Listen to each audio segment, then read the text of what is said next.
We, I think, are live, and Bill's request. We're not going to warm up very long, right? Yeah, well, because we haven't done this for a while, sometimes we say a lot of interesting stuff. And because Omarosa could drop something that we'll miss. Yeah, we want to get to our show. I want to get to the show. Here we go. Yeah. So, by the way, can I tell you that? Do you know how much? Just real fast before we go on, because this really doesn't need it. Do you know how much the average boss, U.S. boss, earns relative to the average worker's wage in the United States? Percentage-wise? No, not percentage. Like how many?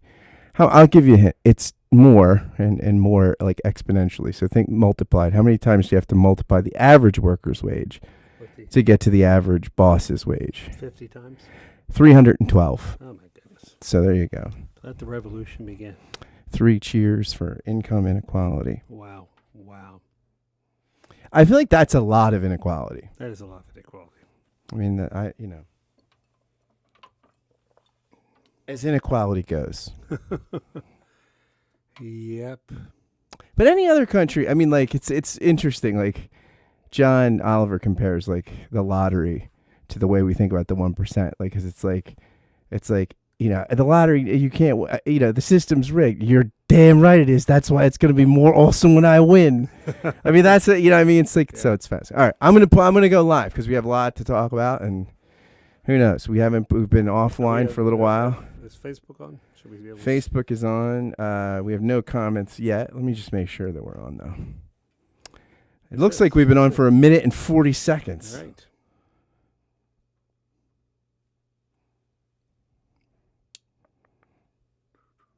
Yeah, we're on. Okay. Oh, AJ is watching. Hi, AJ. Hi, AJ.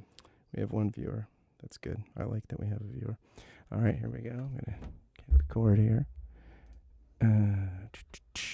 I always forget what episode we're on. It's the one thing I didn't look up. I feel like I was so well prepared today, but except for that. Shout out to AJ. We like when people shout back, too. We do. It's nice. It is. See, we're standing, AJ, to be healthy. I just got back from the gym. Nice. Working it. I'm working on it. That's what watching your dad have a stroke does for you. That'll do it. That'll do it. God bless him. All right, here we go.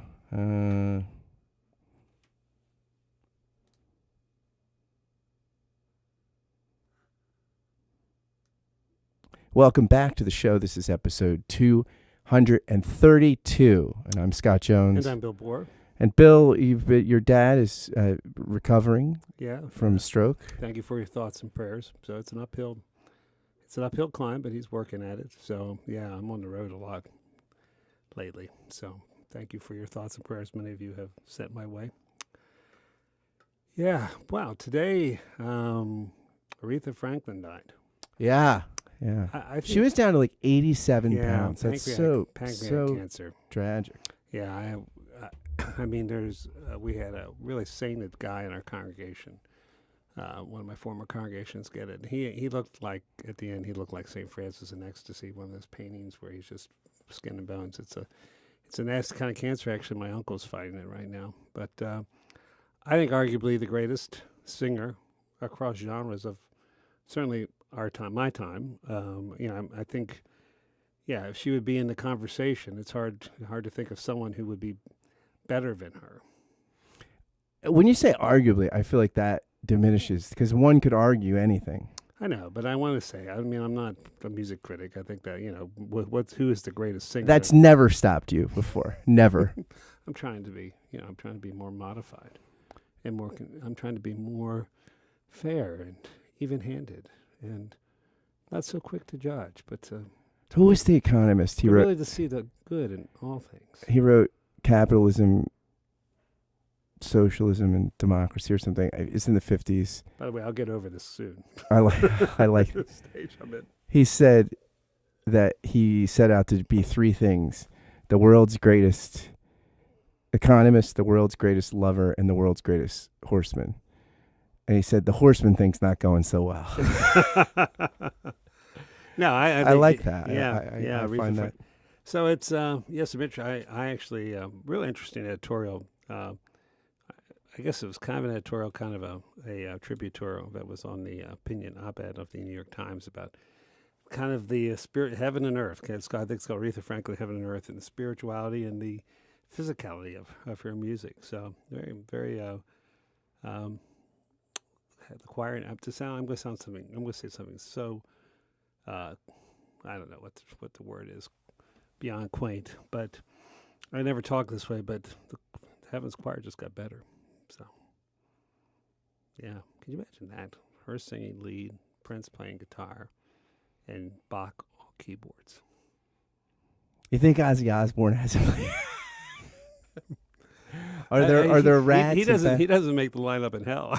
He's not. That's true. He's not that good. That's true. I mean, he's all right. He's all right. No, he's all right. He's fun, but no. I love that he got kicked out of Black Sabbath. Like when Black Sabbath says, "Hey, we think you have a substance abuse problem," we get really scared. You know that you've gone too far. Like you really have to take stock. I can't remember what band was it when they were on tour with them saying they were too much for us. I can't remember who that was. I mean, the drummer. I remember this documentary. He was like, "When I drink, when I use, I mean, I go to hospital. I don't remember recording Heaven and Hell." That's not a one night blackout. That's like 6 months off the hard drive. Yeah, like, no. I play the album. I have no. Oh, we're having trouble hearing Bill. Let me turn it up. David Norling from California. Are my lines not working right here? Is that better? Give us feedback. No, but I think again, just such a powerful singer, and yeah, I mean there are songs that.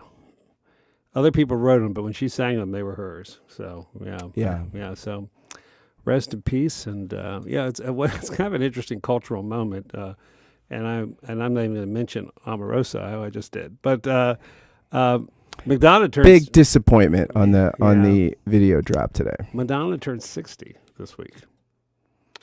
So and boy, does she look good for 60. She does. She's held together well. We talk about Aretha Franklin being the greatest singer of our time. I mean, Madonna was never the greatest singer of any given week or day, but I think her empowerment, taking control of her career. I mean, I think people like Taylor Swift, Beyonce owe a lot to her. Arguably, two people that are better musicians than her, but nobody manages their brand better than Taylor Swift. Taylor Swift, well, but who came before her? I think Madonna paved the way for that, and she certainly not Cyndi Lauper. Although I like Cyndi Lauper. That's not a dig against. That's where you went from Taylor Swift, Madonna. That's the first place you went. Cyndi Lauper. You know what's interesting though? I find like we have Taylor Swift is pretty big, but it's not like I can't stand her. People I like Taylor Swift actually, but you have people like Elvis or Aretha Franklin that had such cross appeal, right? That were huge stars, and I feel like because we're so segmented, everything is so demographically niche and everything, that it's hard to have those kind of I think Lady Gaga is amazingly talented. Oh, but she's extremely talented. But it's just one of those things where everything is so, and she started off in a kind of niche. I know she's broken out of that. I mean, she does. For goodness sake, she does stuff with Tony Bennett. Right. No, but it is. She's about to star in a remake of A Star Is Born. Yeah, she's very talented. She is very talented. Periodically you have I think there's country singers. There's this kind of middle ground. It doesn't sound like country anymore, but they call it country. It's kind of country pop. I mean, Taylor Swift just kind of moved over from country without even recognizing it. But yeah, someone like maybe Beyonce has crossover appeal. But no, I think Aretha Franklin. It's a unique time. But I mean, it was interesting. When I was really listening to music, she was not. She had kind of faded. I mean, the early years, I was listening to music, but then she showed up on the Blues Brothers movie, and and we all suddenly said, "Oh my gosh, she's amazing." Which, by the way, the guy in that scene with Aretha Franklin, the saxophone player that's dancing on the bar, he was with James Taylor a couple weeks ago. He was a saxophone player. So there we go. There we go. But so tribute to Aretha Franklin. And it's a nice, it's a sad passing, but it's a nice remembrance of something really positive in American culture. And another really positive thing, who's the guy on the Associated Press White House guy? He's got red hair. I keep forgetting his name. Young guy. Anyway, he describing Omarosa's tape drop moves used the new adjective. It's it was Avenatti-esque in her use of media. So I like that Avenatti-esque is, and people apparently really like him in Iowa. So that's your man. That's your candidate. So that's Scott Jones, the Pennsylvania Avenatti campaign chair. I mean, there's something I love about it in the pro wrestler sort of psychodrama, but like it is sad that that the Democrats are going to be like, we want our bread and circus, bread and circus. Like we want our kind of. No, we don't. I mean, but that is. But don't you think though that this is the problem of? Well, this relates to our topic in a minute, but this is the problem with norm changing. They'd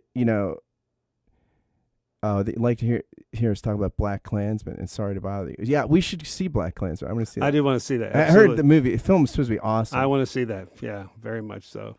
It reminds. I mean, you remember the comedy skit from Chappelle? It said, "Why do you have a black man?" They didn't know he was black. They found out he's black. Well, he's blind. He doesn't know he's black. And they said, "Why do you keep him on?" And the guy goes, we didn't have the hard debate. He's so good at it. He goes, he's too important to the movement. But this is serious, based on a real thing. I've seen the clip where everybody, just the looks on his fellow officers' faces as he's talking on the phone to David Duke is that makes me want to go see the movie alone. So, I like it. So maybe I'll go see that in Chambersburg one. I could maybe find some Klansmen to go with me to the movie to see that. Well, South Central Pennsylvania is not there's no scarcity of hate groups. Well, there's no scarcity of hate groups around us either. So, matter of fact, they're all over the place. I would say southeastern PA, though, is slightly lower than South Central. Yeah, so you get beat up more. It's southeastern PA. Nah, they're probably people I went to high school with. They give me a pass. So, some of them, at any rate. But anyway. No, I'm saying if you're involved in a hate group, you probably get beat up more. Yeah, and I don't know that I think I think definitely if I go back to more of where I came from before Pennsylvania, I think I could probably find a few more as well. So absolutely. Anyway, but yeah, we'll go see that, and we will there's a couple things that are interesting coming out. So I will go see that. Yeah, so hopefully Avenatti-esque will be continued. Yeah, we do need to get an Avenatti for president signed back here. I mean, I'm fascinated by the. Again, I would just like to see him in the debates. Yeah, I don't really want to, but for you, it gives you. I mean, you would. It gives you so much pleasure and such joy. You don't think it would be interesting to? Oh, it'd be interesting, sure. Donald Trump in the Republican debates was interesting, and look how that turned out. This is trwith then also, with Avenatti, okay, the bankruptcy or whatever, this or that, well. That Trump has started that, well, I'm not showing any, I'm not talking about that. You just. Oh, there's a template. Yeah, you remember the Seinfeld episode where yada yada yada? Yeah. Yada yada yada. I shoplifted her. Yada yada yada. So you could just it's like Trump has made the political yada yada yada. You just yada yada yada your tax returns, your business records, everything. Yeah, there we go. It's a strategy. So Bill, I want to tell you something. By the way, it's interesting. What I posted in Resident Exile will come up later, but I was thinking about this. I should post just our phone conversations in the Resident Exile discussion group, because I feel like I some of my best stuff is just only shared with you. Yeah, no, I do. We have some very interesting, profound conversations. And again, as we've said before, those of you who may be new to the show, Scott doesn't say hello. He just starts right in. Nope, no salutations. No, it's just right into whatever he's thinking. So. Yep. So there's a study recently which has shown that basically, this is from the Daily Mail. There's actually, you can actually read, there's links to the actual study. But there's this academic study where they did stuff with satellites and looking at satellite overlays and stuff. And they found, I think it was done in Denmark, that how the Roman roads, they studied Europe, North Africa, and I think the Middle East.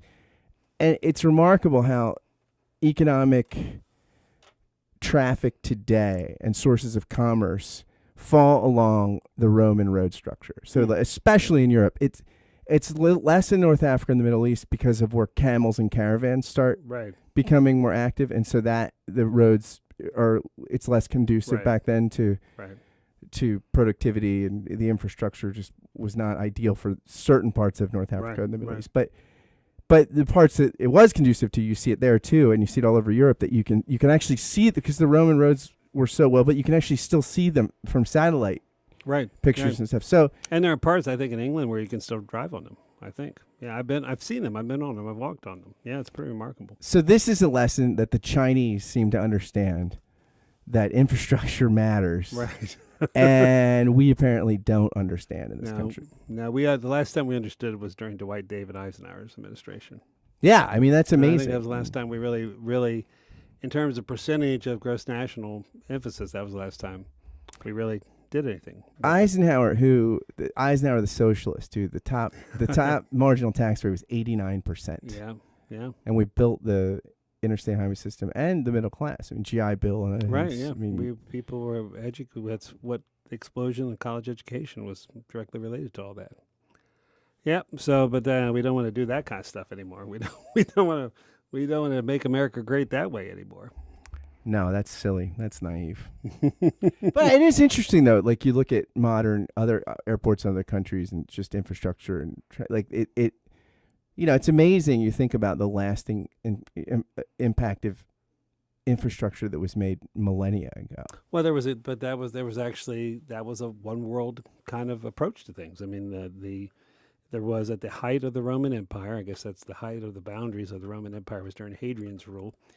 In the middle of the 2nd century of the Common Era, the entire Mediterranean circle was the Roman Empire. They got as far as they got into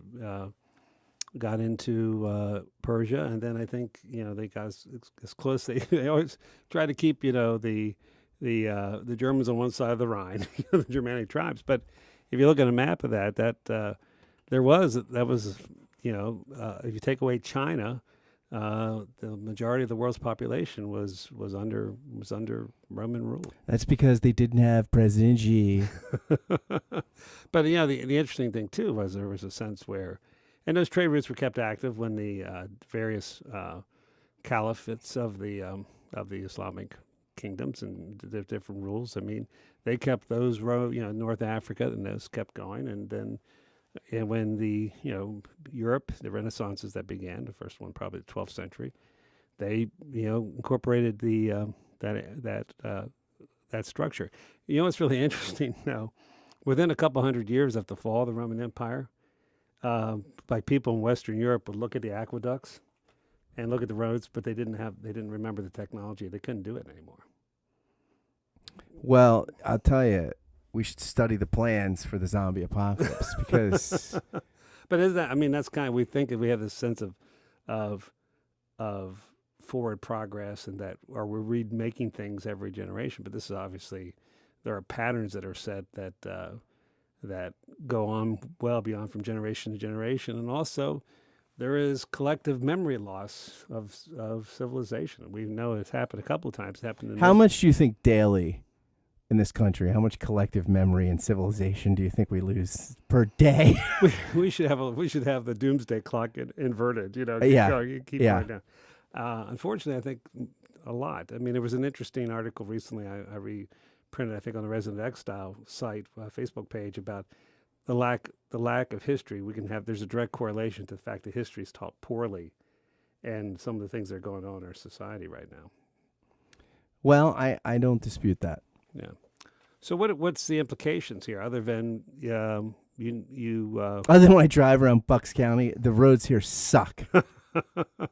Well, the other thing too is if I were running for mayor, all I would run on is potholes and snow removal. Yeah. I mean, I do think the fact is I don't care who's for increased funding in the library or decreasing funding in the library. If there's snow in your driveway, you can't get to the library. That's right. Well, and the other thing too is, I mean, the tax cuts. There's nothing is happening with a deficit raising as it is astronomically.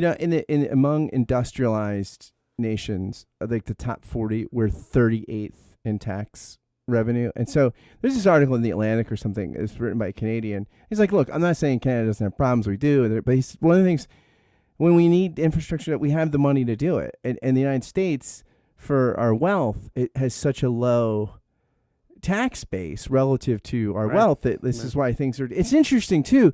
Countries in Western Europe, there are greater government services, and the taxes are flatter. Like, Yeah. I mean, they're progressive, but working class people pay more taxes, but they get a lot more services. Right, Whereas right. here we pay very little taxes. We exempt you if you're under a certain thing federally, and then we exempt rich people too in different ways. I mean, through loopholes and Well, things. you know, and I'm just facing my parents never made a lot of money, but they were very frugal and saving. But you know, the kind of healthcare cost and the options facing them over the next years are very daunting and depressing. And people who worked hard and paid their taxes all their life should have better options that won't tow that could possibly. I mean, you know, it's conceivable the money that they worked very hard to save and were very prudent, it might not cover the bill. Yeah. So And that's you know, and they're in better shape. You know, if the statistics are right, they're in better shape than 80% of America when it comes to savings. So when the zombie apocalypse hits, it might not be that bad. It might thin out the herd. Yeah. So yeah. Well, I think you know, we're inducing a kind of a zombie apocalypse by the failure just to take just the lack of common sense. That's the thing. That's kind of you were mentioned. We talked to one of our phone calls about you know, Adam Smith. What Adam Smith actually, his view of capitalism.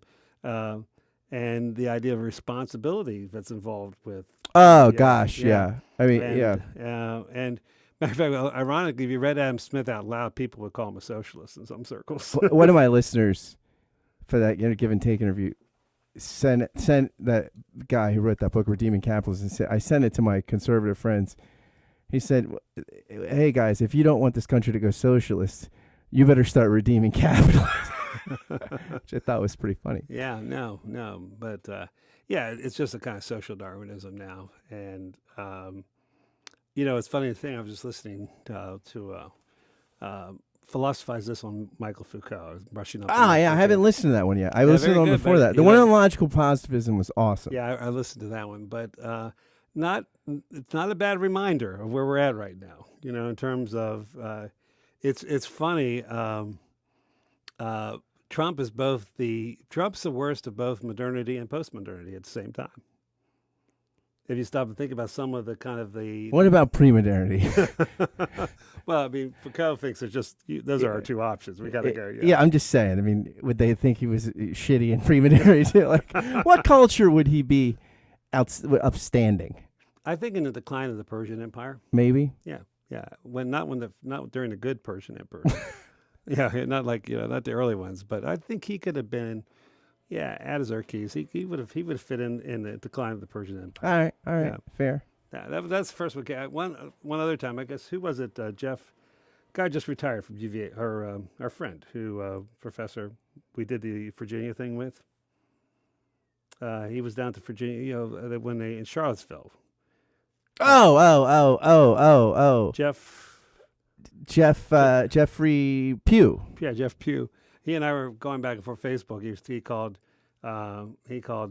Trump the new Caligula, and I said more commodious. I think he's more commodious. Yeah, because he follows the philosopher empire. yeah. Yeah, but So, but hopefully the end will be the same. Is that wrong? Didn't Commodius fight in the? He used to fight in it. Yeah, He but was, maybe it was reality. He was a reality star. Maybe we could put him in there with Dwayne the Rock Johnson. By the way, the Commodious. For those of you who get your history through film, he's in Gladiator. Yeah, that's not how it ends. That's not how he ends. Yeah. It's a little different. The Secret Service stabs him. Yeah, that's good. I mean, that's what happens. Well, Praetorian Guards, even Secret Service, same thing. I'm not implying anything. No. So don't necessarily infer it. Infer what you will. By the way, did you lose your security clearance? No. I did mine, but it's all right. Do you know I downloaded. There are over 1 million people. With 4 million. 4 million people. That's more than that. Was that like that's like 1 in 50 people or so. 1 in 75 people. But I downloaded everything I need on Zip Drive. Zip Drive, yeah. Yeah. So I'll just be leaking. It's in the cloud. I'm going to just be leaking it out periodically. It's all in the cloud. Just the stuff I need. Yeah, that's intriguing. How many people have the clearance? Is it really that special? If it's not, I would hope that the former. If you can see the PP tape, it's special. I would hope the CIA director's clearance is a little higher than Omarosa's was. Yeah. Omarosa. Omarosa had a claim. Wow, Omarosa. I'm thinking Omarosa rolls, which are fine. It's a fine roll here in Philadelphia. Yeah, it is a fine roll. Yeah. So I posted this in Resident Exile in the discussion group, and this is from Schleiermacher's brief outline of theology. And I was thinking about infrastructure and traditions, and he says, every dogmatic theologian who either innovates or cries up what is old in a one-sided manner is but an imperfect organ of the church. And if occupying a falsely heterodox standpoint, he will declare even the most strict proper orthodoxy to be false. And if a falsely orthodox standpoint, he will combat even the mildest and most inevitable heterodoxy as a destructive innovation. So he's saying kind of that you have this sort of preservationist impulse and what he calls a sort of mobilizing impulse in the church, and both are important. So, which I think is very interesting. He's very balanced on this, and I think that's, there's another. It's very interesting. Where's this? I was looking for another thing which I was reading. He says that every element of doctrine that's constructed in the spirit of a desire to hold fast that which is already matter of general acknowledgement, along with the natural inferences therefrom, is of an orthodox character. Every element constructed with a tendency to keep the system of doctrine in a state of mobility and to make room for other modes of apprehension is heterodox. Both classes of elements are alike important as in relation to the historical progress of Christianity in general, so in relation to every important momentum as such. A little Hegelian kind of, the synthesis is what, the iron sharpening iron there a little bit? Yeah, although for Hegel it's interesting that there's not really, the synthesis is really just only new conflicts. There's always this kind of, but I meant to but say, yeah, there's that dialectical tension Yeah, that basically, and Schleiermacher has a lot of commentary on this, that these impulses are important. And so, as I'm thinking about infrastructure and tradition and like sort of philosophical and intellectual infrastructure, which I think is the real danger of where we are, politically in our political culture, is that you don't appreciate norms until they're gone, right? You can't proceduralize everything. And you can't, as it's the overused metaphor, you can't put the toothpaste back in a tube frequently. I'd like to try that. All right, we'll try. What instrument would you even use, though? We'll get our lab working on that. I'm trying to think how our R&D department. I don't even know what you'd use. I don't know. There's a good. If you it's an analogy that holds. It holds. I mean, this is why people use the analogy, because it's so good. But if any of you actually are, YouTube it. If you're actually trying to, if you get the toothpaste back in the tube, make sure there's a record of it. Yeah, send us a video. We will promote that. We would like to see it. But yeah, so I think that's important. That it's interesting too that people that are innovators, successful innovators, are generally have mastered the tradition. So like you look at Picasso, he didn't start doing abstract stuff. He mastered the tradition. That's why I like his early stuff. Right. You look at somebody like Nietzsche. He didn't become an iconoclast overnight. I mean, he mastered a lot that came before him. And generally, I think people that are innovators because they know the tradition well and then see its limits. Or somebody like Aquinas, confronted with Aristotle, understands what's on the horizon and the limits of what he's working with and how to sort of integrate those. And I think so it's not that innovation is important, but innovation that comes from a sort of ignorance of the tradition or glossing over it will just tend to not be deep innovation. It'll tend to be trendy, novel. Yeah. In the worst sense. I think that the demise of historical theological teaching in seminary levels, I think, really bears witness to that. I think because if you don't know where, if you've never taken, if you don't really get grounded in history of the tradition, then you're not really, you're even reacting, you're acting in a vacuum. Absolutely. I had a dream that I failed a historical theology class the other night. Was I teaching it? No, I think Andrew Purvis from Pittsburgh was teaching. I was running around looking for notes. I didn't do my work. I was like a terrible student in this. I have those dreams they just take on different forms, right? We had them in high school, we have them in college. Yeah, it just keeps going. It just keeps going. Yeah, I have variations on that. Sometimes it's in a classroom, sometimes it's in church.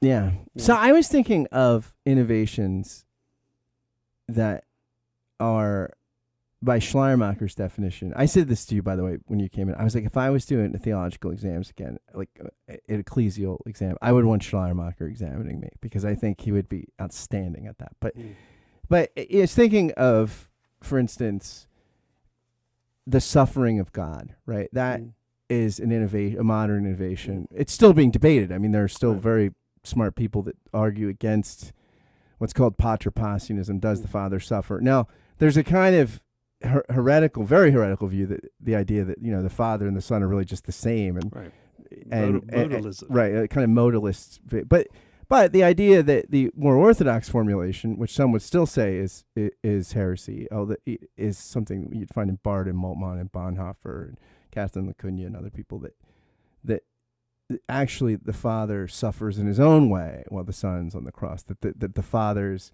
or as Tom Torrance would say, that God is. Although I think he would be okay with. I don't. What is? Well, but he says that God's not the unmoved mover. Like he's the most moved mover. Which is kind of, it's actually that's a positive. What for instance Barth is doing is preserving some of what the Reformed tradition tries to preserve about not mingling, but at the same time picks up on the Alexandrian insight and concern that we can say that God suffered on the cross. He just kind of the innovation I think there is, it's not merely a Christological event. Right, it's a Trinitarian. And the other thing I was thinking of was von Balthasar on Holy Saturday, which is, I mean, if there's some articles in First Things, this one Catholic theologian, and she just thinks von Balthasar's the devil on this stuff. I forget her name, but it sounds like her name should be forgotten. Yeah, I mean, but I mean, von Balthasar is critiquing what he thinks is kind of mythology in the tradition. Right.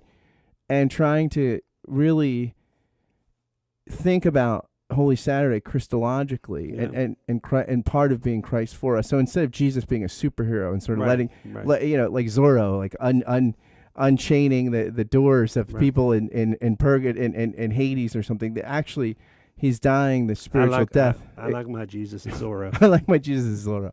Zorro. By the way, if nobody has seen Zorro the Gay Blade, it's one of the best films. I love it, but it's Mel Brooks level, right? It's Citizen Kane, Zorro the Gay Blade. Yeah.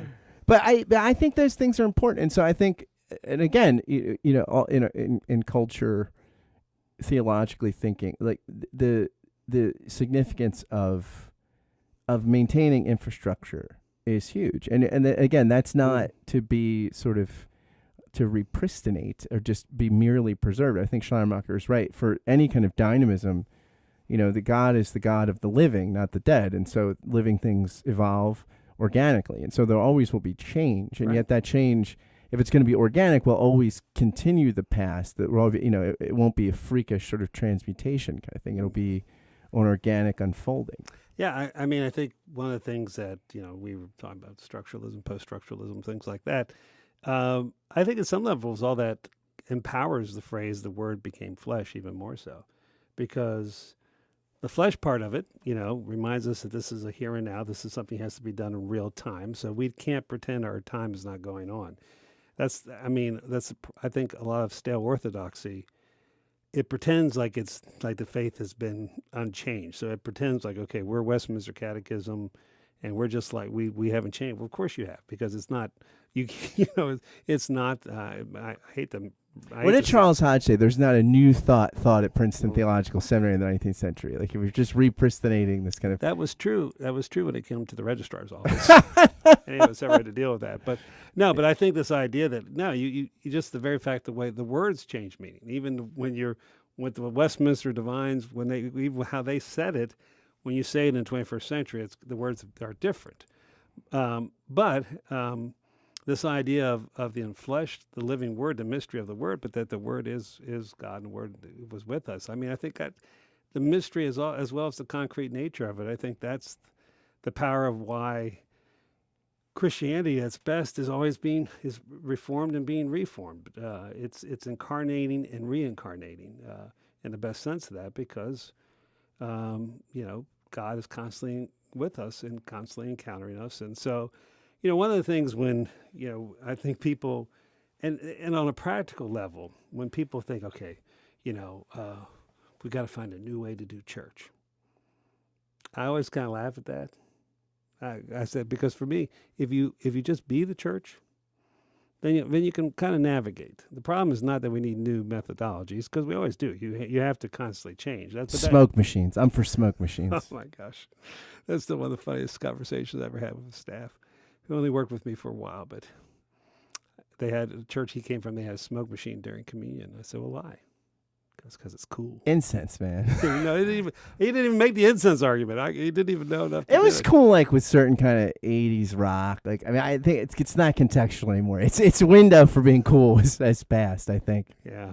I think. I hope so. But anyway, but nonetheless, I mean, there's a kind of freedom to do all that kind of stuff. There's freedom of style, there's freedom of form, but what I find is that you have to learn. You have to learn the tradition. You have to learn the infrastructure which holds up everything, because if you don't, then your theological bridges collapse, like the tragedies that are going to happen in this country, not unlike the tragedy just happened in Italy.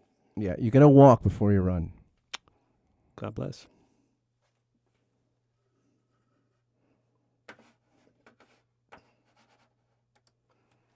Thanks, everybody, for tuning in today. Thank you. It's good to be back with you all. And yeah. What are you reading right now?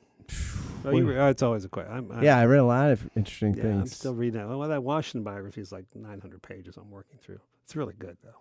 Yeah. I just read stuff was happening around here. Yeah, exactly. There's that little graveyard right there. I have several books for you, by the way. Don't let me forget. All right, good. I like that. All right. Very good. Thanks, everybody. Take care. Bye. Bye.